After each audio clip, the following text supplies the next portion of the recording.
Bueno, para empezar necesito contarte dónde sucedió todo esto.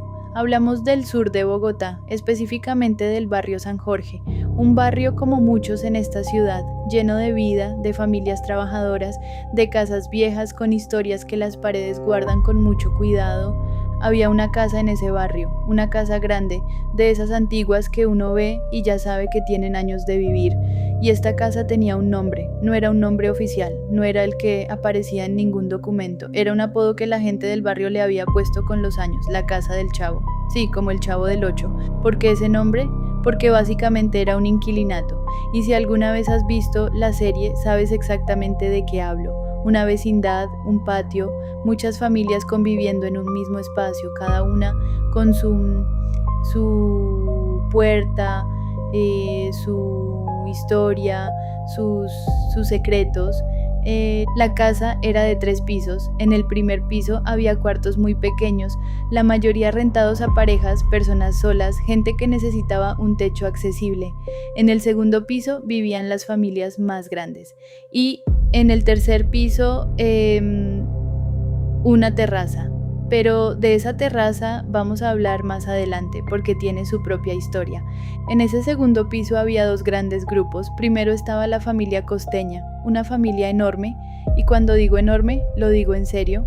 Mamá, papá, aproximadamente 5 hijos, 3 nietos, y cada hijo con su pareja y sus propios hijos. Ellos solos ocupaban 3/4 del segundo piso, y luego estábamos nosotros, mi familia, mamá, papá, mi hermano y yo. Éramos 4. Ocupábamos un apartamento que, si bien era pequeño, mi mamá se había asegurado de que tuviera algo que para nosotros era fundamental: privacidad. ¿Y por qué eso era importante? Porque la particularidad de este tipo de casas, los inquilinatos, los vecindarios, es que generalmente el baño y la cocina son compartidos. Todos los vecinos usan el mismo baño, la misma cocina, pero mi mamá no quería eso. Ella pagó un poco más, habló directamente con la dueña de la casa, doña Carmen, que así se llamaba, y llegaron a un acuerdo: nosotros tendríamos baño y cocina privados. Eso sí, con una particularidad: para llegar al baño y a la cocina había que salir del apartamento y cruzar un hall grande, abierto, que comunicaba con el resto de la casa. No estaban dentro del apartamento como tal, pero eran exclusivamente nuestros. Ahora bien, esa casa tenía algo más que me llamaba mucho la atención de niña: el patio. Un patio enorme en el primer piso donde la gente tendía su ropa. En esa época no era común tener lavadora, así que toda la ropa se lavaba a mano en el lavadero y se colgaba en cuerdas. Y desde el segundo piso había un ventanal gigante desde el cual uno podía asomarse y ver todo lo que pasaba abajo. Y el tercer piso, la terraza, ese lugar al que nunca pude entrar, estaba con candado. Doña Carmen no permitía el acceso a nadie. Nunca supe exactamente por qué. Algunos vecinos decían que ahí la señora guardaba sus cosas, sus chécheres, como decimos aquí en Colombia, pero hay algo más sobre esa terraza, sobre doña Carmen y sobre por qué ella no vivía en esa casa, y eso también lo vamos a descubrir hoy. Ahora quiero que me conozcas un poco a mí y a mi familia, porque el contexto importa para entender todo lo que pasó después. Mis papás no son de Bogotá, vinieron de otra parte del país, como tantas familias en esta ciudad, buscando oportunidades, construyendo su vida con lo que tenían. Y lo que tenían durante mi infancia no incluía casa propia. Vivíamos en arriendo, siempre en arriendo, y eso significaba que yo crecí muy acostumbrada a los inquilinatos, a compartir espacios, a conocer nuevos vecinos, a adaptarme rápido a lugares nuevos. En algún momento tuvimos que dejar la casa donde vivíamos y buscar un nuevo lugar. Mi mamá empezó a buscar, como siempre hacía, con paciencia y con lo que el presupuesto permitía. Y así fue como llegamos a la casa del Chavo. Claro que en ese momento nosotros no sabíamos que le llamaban así. Para nosotros era simplemente una casa en el barrio San Jorge que tenía un apartamento disponible. Mi mamá fue a verla, le pareció bien, habló con doña Carmen, llegaron a un acuerdo. Y lo siguiente que yo recuerdo es el trasteo. El día que nos mudamos fue un sábado, un día normal de trasteo. Cajas, muebles, el esfuerzo de cargar cosas, el olor a casa nueva, todo bastante normal, con una sola excepción. La familia costeña del segundo piso nos miraba, y no era una mirada de bienvenida. Era una mirada curiosa, sorprendida, casi burlona, como si supieran algo que nosotros no sabíamos.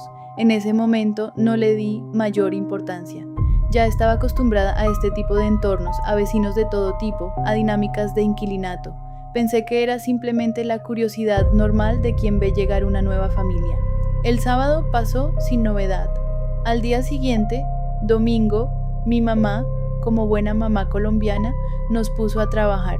Había que desempacar todo, organizar, dejar las cajas vacías, acomodar cada cosa en su lugar. Nada de dejar el apartamento hecho un desastre. Y debo decirte algo sobre ese apartamento para que entiendas bien la escena. Éramos una familia humilde, no teníamos comedor. Teníamos 2 camas, un televisor, una nevera, una estufa, un armario, eso era todo. Cuando llegaba la hora de almorzar, lo hacíamos sentados en las camas con el televisor prendido. Ese domingo, alrededor de la 1 de la tarde, ya habíamos terminado de organizar todo. Mi mamá había cocinado el almuerzo. Nos sentamos en las camas con la puerta del apartamento abierta. La puerta que daba al hall grande. No es viendo televisión. Una escena completamente normal. Una familia almorzando el primer domingo en su nuevo hogar. Y entonces pasó algo que ninguno de nosotros esperaba. Antes de contarte lo que pasó, necesito que entiendas cómo era esa puerta, porque el detalle importa. La puerta del apartamento tenía cerrojo tanto por dentro como por fuera. Eso significaba que se podía poner candado desde adentro, pero también desde afuera. Era una puerta antigua, de esas de madera pesada, con bisagras de hierro. Estábamos almorzando con la puerta abierta, viendo televisión, y de repente la puerta comenzó a cerrarse, despacio, poco a poco, suavemente, como si una brisa la estuviera empujando. Lo primero que uno piensa en ese momento es el viento. Claro, debe ser el viento. Mi papá ni siquiera se alarmó al principio. Se levantó de la cama tranquilamente, fue hacia la puerta, tomó un zapato del piso para ponerlo como tope y que dejara de moverse. Pero en el momento en que mi papá puso su mano en la puerta, sintió resistencia. No era el viento, era fuerza. Una fuerza que empujaba desde afuera, como si alguien o algo estuviera del otro lado intentando cerrar esa puerta con toda su intención. Mi papá se tensó y empezó a gritar: «Nos están encerrando, nos están encerrando». Al escucharlo, mi mamá, mi hermano y yo nos paramos de las camas y corrimos a ayudarle, los 4 empujando desde adentro, y del otro lado, fuera del apartamento, en ese hall que supuestamente estaba vacío, algo empujaba con una fuerza impresionante. No era una fuerza suave, era una fuerza decidida, constante, como la de una persona adulta que quiere cerrar esa puerta y no va a parar hasta lograrlo. Y lo logró. Por un momento, la puerta se cerró completamente, y escuchamos algo que se nos heló la sangre, el sonido del cerrojo. Alguien del otro lado estaba intentando poner el candado. En ese momento mi mamá gritó: «Dios mío, ¿qué está pasando?». Y en ese instante exacto, todo paró, como si alguien hubiera apagado un interruptor. La fuerza desapareció, el forcejeo cesó, el silencio llegó de golpe. Logramos abrir la puerta. Afortunadamente el cerrojo no había quedado puesto. Salimos al hall y miramos hacia todos lados. No había nadie. Lo primero que pensamos, y creo que cualquiera hubiera pensado lo mismo, fue que nos estaban gastando una broma. Los hijos de la familia costeña, que eran varios y de distintas edades, eran los sospechosos más obvios. Mi mamá salió al hall y encontró a una de las señoras vecinas. Estaba parada cerca con una expresión que no era de culpa ni de risa, era de sorpresa genuina, con los ojos abiertos. Mi mamá le dijo directamente: «Señora, sus hijos nos estaban tratando de encerrar». Y la señora respondió con una voz tranquila pero firme: «No, ¿qué le pasa? Ahí no había nadie, usted misma sabe que ahí no había nadie». Silencio. Nadie dijo nada por un momento. Y entonces llegó el esposo de esta señora, un hombre serio, de esos que cuando hablan uno siente que lo que van a decir es importante. Se acercó a nosotros, nos miró y dijo: «Vea, vecinos, yo voy a ser muy sincero con ustedes. En ese apartamento que ustedes acaban de alquilar, ahí se aparece el diablo». Silencio total. Esa fue la frase. Dicha así, sin rodeos, con la tranquilidad de alguien que lleva tiempo conviviendo con algo que ya no le sorprende, pero que sabe que a nosotros nos cambia todo. Y ahí, parados en ese hall enorme, a plena luz del día, el primer domingo en nuestra nueva casa, Comenzamos a entender por qué la familia costeña nos había mirado así el día del trasteo. No era curiosidad, no era burla, era lástima. Nos tenían lástima porque sabían lo que nos esperaba y nadie nos había dicho nada. Después de esa revelación inicial, empezamos a ver con otros ojos cosas que ya habíamos notado, pero a las que no les habíamos dado importancia. Desde el día del trasteo habíamos notado que la casa estaba recién pintada en algunas partes. Nada raro en eso. Cuando uno llega a una casa nueva que la acaban de pintar, lo toma como algo normal, como un detalle de bienvenida. Pero había zonas donde la pintura era muy delgada, una sola capa apenas suficiente para cubrir lo que había debajo. Y lo que había debajo no era simplemente la pintura vieja. El baño que era exclusivo para nosotros, el que mi mamá había negociado para no compartirlo con nadie. Ese baño tenía una puerta de madera de color azul, y cuando uno cerraba esa puerta desde adentro y la miraba con cuidado, se veían, a través de esa capa delgada de pintura azul, se veían las marcas de lo que había sido pintado antes. Cruces invertidas, no una, no dos, muchas, dibujadas con marcador permanente de color azul oscuro, cubiertas apenas por esa capa de pintura que no había logrado borrarlas completamente. Estaban por toda la puerta. Yo era una niña cuando vivíamos ahí, y les juro que entrar a ese baño, cerrar esa puerta y quedarme sola con todas esas cruces invertidas mirándome, era algo que me llenaba de un miedo que no podía explicar. Un miedo frío, profundo, de esos que no se van aunque te digas a ti misma que no es nada. Pero eso no era todo. Dentro del apartamento, en una de las habitaciones, había algo en el piso. El piso era de madera, y en esa madera había una huella de pie, pequeñita, como la huella de un bebé o de un niño muy pequeño. Y no era una mancha ni un daño normal de la madera. Era como si alguien hubiera quemado esa huella sobre el piso, marcada, permanente. La miramos muchas veces. Mi mamá decidió lijar el piso para eliminarla, y aunque eventualmente logramos diseminarla, el recuerdo de verla ahí, perfecta, quemada en la madera como si algo la hubiera dejado a propósito, eso no se lijó tan fácil. Y las cruces invertidas no solo estaban en el baño. Conforme fuimos revisando mejor el apartamento, las encontramos en la cocina, en el pasillo, en las paredes, cubiertas por esa misma capa fina de pintura que no había sido suficiente para borrar lo que alguien había dejado marcado con tanta intensidad. Alguien había llenado ese apartamento de cruces invertidas, y doña Carmen, la dueña, simplemente había pasado una capa de pintura encima y lo había vuelto a arrendar. Y ahora sí, la historia completa de lo que pasó en ese apartamento antes de que llegáramos nosotros. Antes de nuestra familia, en ese apartamento vivía una señora mayor, una abuelita de edad avanzada que vivía sola con su nieto, solo los dos, en ese espacio pequeño que después sería nuestro hogar. El nieto era un muchacho joven, y como muchos jóvenes tenía su grupo de amigos. Un día ese grupo de amigos decidió hacer algo que en ese momento debió parecerles divertido, emocionante, tal vez incluso gracioso: traer una tabla Ouija al apartamento y jugar con ella. La Ouija, el juego de la tabla. Eso que muchos dicen que es solo superstición, solo entretenimiento, solo una tabla de cartón o madera. El muchacho lo tomó exactamente así, como un juego, como algo sin consecuencias. Esa misma noche, en la madrugada, el muchacho sintió ganas de ir al baño. Recuerden, el baño estaba fuera del apartamento. Había que salir, cruzar el hall grande y oscuro para llegar al baño. Eso fue lo que hizo. Salió del apartamento, entró al hall y ahí lo vio, un caballo gigante, negro, parado en medio del hall, y sobre ese caballo un hombre, y el caballo botaba fuego por la boca y botaba fuego por los ojos. El muchacho cayó desmayado, cayó al piso botando espuma por la boca, haciendo el escándalo suficiente para despertar a toda la casa. Los vecinos salieron, encontraron al muchacho en el piso, lo metieron de nuevo al apartamento y cuando volvió en sí empezó a gritar que había visto al diablo, que el diablo estaba en la casa, que el diablo se lo iba a llevar. Esa noche no durmió, y las noches siguientes tampoco fueron normales. El muchacho no volvió a ser el mismo. Algo en él cambió esa noche en el hall. Empezó a decir cosas extrañas, a comportarse de manera diferente, a tener episodios donde hablaba solo, donde decía ver cosas que los demás no veían.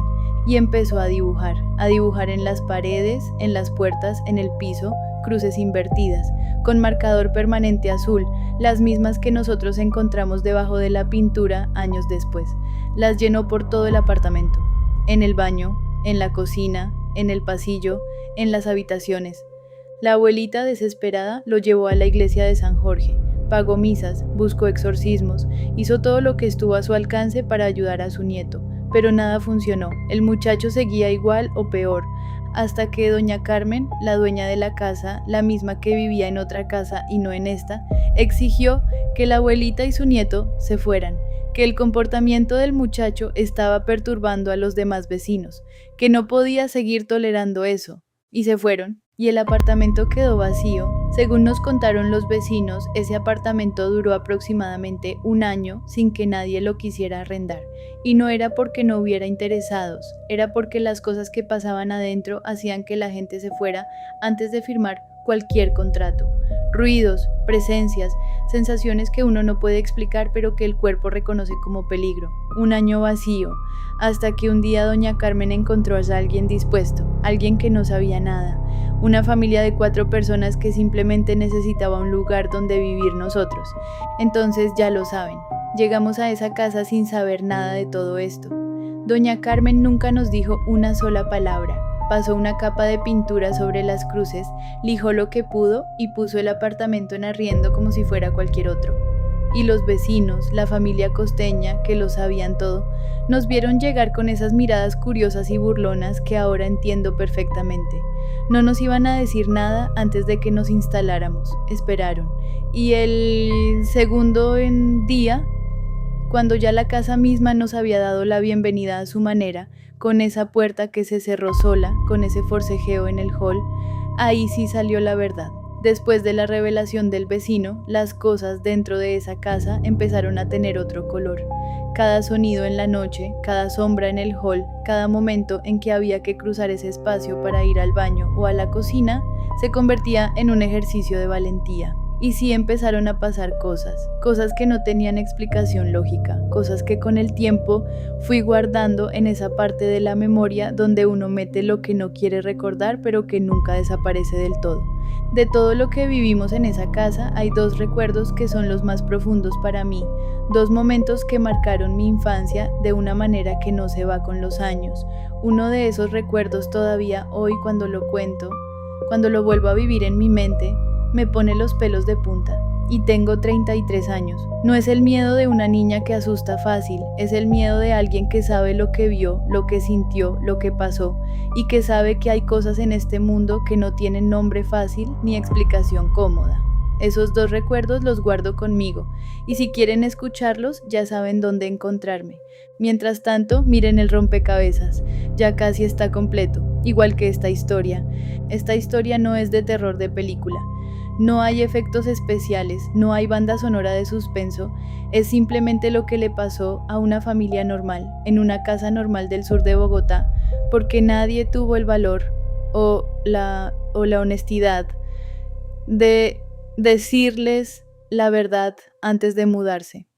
Doña Carmen sabía, los vecinos sabían, y nosotros llegamos sin saber nada. Así es la casa del Chavo, y así fue nuestra vida en ella. Bueno chicos, llegamos al final tanto del rompecabezas como de esta historia y la verdad es que no fue fácil contarla, es algo muy personal, algo que viví de niña y que llevo guardado por muchísimos años. Así que si llegaste hasta aquí, de verdad, gracias. Gracias de corazón por quedarte, por escucharme, por acompañarme en este rato. Si esta historia te generó algo, si se te puso la piel de gallina, si te quedaste con curiosidad, si simplemente te gustó el formato, te pido un favor muy pequeño, dale like al video.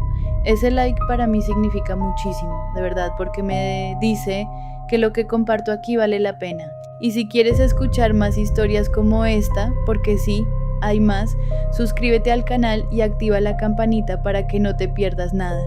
porque todavía me quedan cosas por contar y algunas peores que esta. Cuídense mucho, nos vemos en el próximo video.